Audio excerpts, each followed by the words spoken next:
ডেটিংয়ে নতুন মোড়, ক্যাফে ছেড়ে এখন কবরস্থানেই দেখা করছে জেন জির তরুণ তরুণীরা। কেন বাড়ছে এই অদ্ভুত ট্রেন্ড? শান্ত পরিবেশে কি সত্যি গভীর হচ্ছে সম্পর্ক? চলুন তাহলে দেখে নেই এই পরিবর্তনের পিছনে ঠিক কী কারণ লুকিয়ে আছে।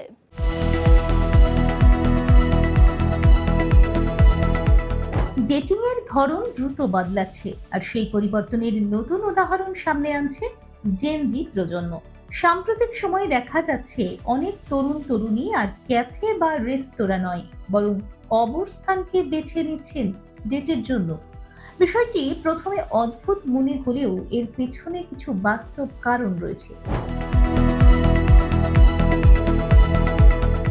বিশেষজ্ঞদের মতে, আধুনিক জীবনে ব্যস্ততা ও মোবাইল ফোনের ব্যবহার বেড়ে যাওয়ায় মানুষের মনোযোগ ধরে রাখা কঠিন হয়ে পড়েছে। ক্যাফে বা রেস্তোরাঁয় ভিড়, শব্দ এবং নানা বিভ্রান্তির মধ্যে অনেক সময় গভীরভাবে কথা বলা সম্ভব হয় না। এর তুলনায় কবরস্থান অনেক শান্ত, নিরিবিলি এবং ফাঁকা থাকে, ফলে সেখানে বসে মন খুলে কথা বলা সহজ হয়। এই প্রবণতার আরেকটি বড় কারণ হলো ব্যক্তিগত সময় পাওয়া। শহরের ব্যস্ত পরিবেশে নির্জন জায়গা খুঁজে পাওয়া কঠিন। কবরস্থানে সেই সুযোগ কিছুটা বেশি থাকে, যেখানে জুটি একে অপরের সঙ্গে নিরিবিলি সময় কাটাতে পারে। তবে এই ট্রেন্ড নিয়ে বিতর্কও রয়েছে। অনেকের মতে কবরস্থান হলো শ্রদ্ধার জায়গা, সেখানে এই ধরনের কার্যকলাপ ঠিক নয়।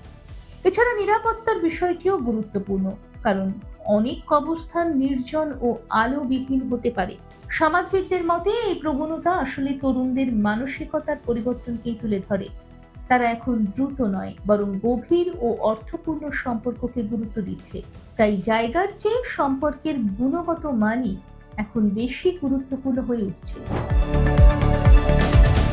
দেখুন এই সময়ের তথ্য ও চিত্র প্রতিদিন রাত ৯টায় ও সকাল ৮টায়, শুধুমাত্র চ্যানেল ওয়ানে।